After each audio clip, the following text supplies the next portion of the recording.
राजधानी रे पुणी मारिला आम बस शहीदनगर रूपाली छकरे ऑटो को पिटिला द्रुत गति रे जाउथुबा आम बस घटनास्थल रे ही जनकर मृत्यु होईछि।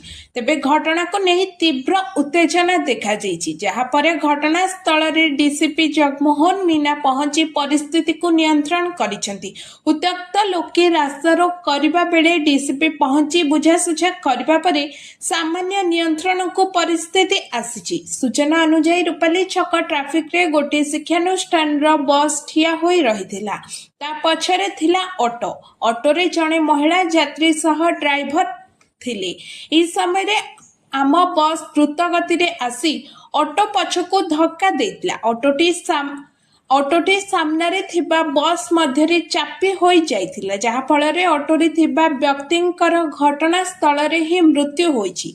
अन्य जने गुरुतर होईछंती। तेबे बस ड्राइवरकर बेपरुआ ड्राइविंग जोगु ऑटोटी संपूर्ण चूना हो जाइछि। तेबे दुर्घटना घटेबा परे ड्राइवर जनक घटनास्थल ही चंपट मारिथिबा सूचना मिलिछि। एहाको नै रूपाली छकरे प्रबल उत्तेजना देखिबाको मिलिछि। तेबे घटनास्थल रे डीसीपी सह पुलिस पहुंची उत्त्यक्त लोकंकु बुझासुझा करुछि। Bureau report around Odisha live.